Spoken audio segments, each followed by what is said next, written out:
sini kami dari kelas 12 MIPA 2. Kami bersekolah di SMA Negeri 26 Kabupaten Tangerang. Dan tugas kali ini adalah tugas sejarah tentang masa Orde Baru. Kami bertema pendidikan. Perkenalkan, saya Asifa Fauzia dan rekan-rekan saya.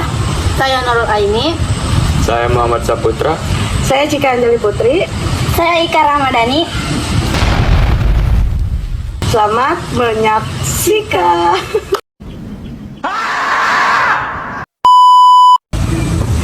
Oke, kita sudah bersama narasumber. Boleh perkenalkan dulu Pak, namanya? Nama M. Nasri. Bawa gelar nggak? Gelar bawa nggak? M. Nasri SPD, profesi dulu di SDN Karangkobong Tenara. Dari kapan Bapak jadi guru?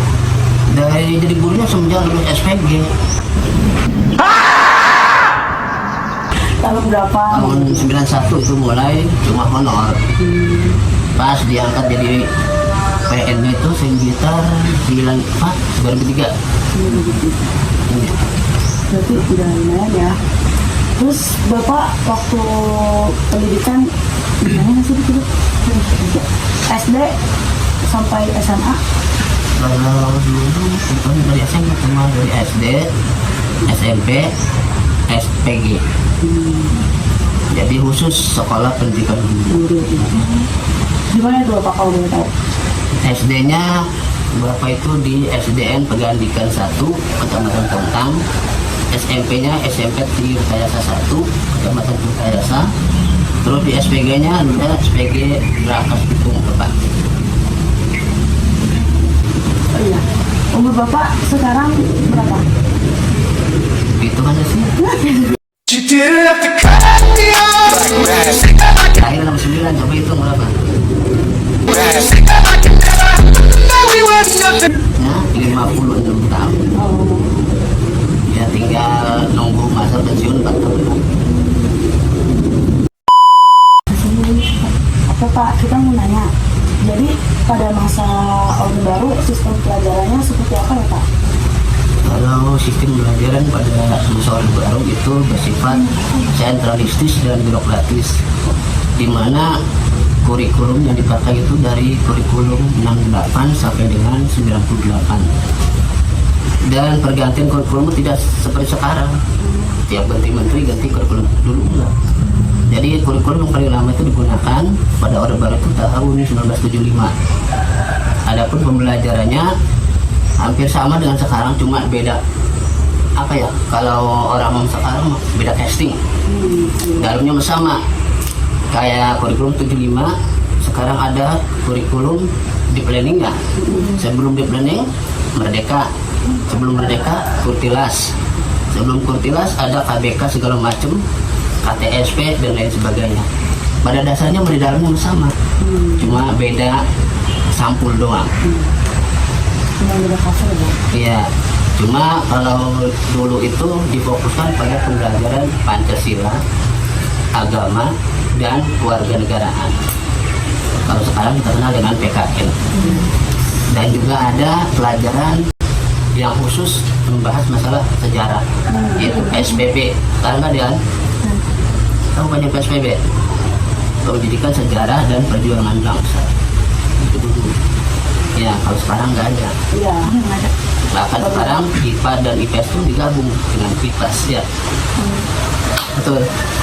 Enggak sih. Enggak, di SMA enggak. Iya. Kalau di SD ini, Pak, itu IPA dan IPS itu digabung jadi IPAS. kalau kita malah nggak dapat pelajaran yang ada di IPS sama sekali. Sekarang nggak ada. Sepuluhnya dicampur ya? Iya, campur semuanya. Itu karena kurikulum Merdeka. Iya. Oke, pertanyaan selanjutnya Pak. Apakah pada masa Orde Baru sekolah tamatan SD bisa bekerja tanpa ada ijazah SMP dan SMA? Iya, betul. Karena pada zaman Orde Baru itu ya kita bisa bekerja tanpa harus punya ijazah SMP dan SMA. Kenapa? Karena pada zaman Orde Baru itu banyak pekerjaan-pekerjaan yang tidak membutuhkan keahlian khusus, misalnya buruh tani, buruh nelayan, dan buruh pabrik. Jadi dulu mah zaman Orde Baru itu yang cari itu perusahaan cari tenaga kerja, beda dengan sekarang. Kalau sekarang tenaga kerja yang butuh pekerjaan, makanya sekarang mah cari kerja itu susah, ya. Iya, itulah makanya di zaman Orde Baru, bahkan untuk jadi guru pun kalau zaman Orde Baru cukup lulus SD, ikut kursus namanya KPG, kursus pendidikan guru, bisa jadi guru. Kalau sekarang minimal harus S1.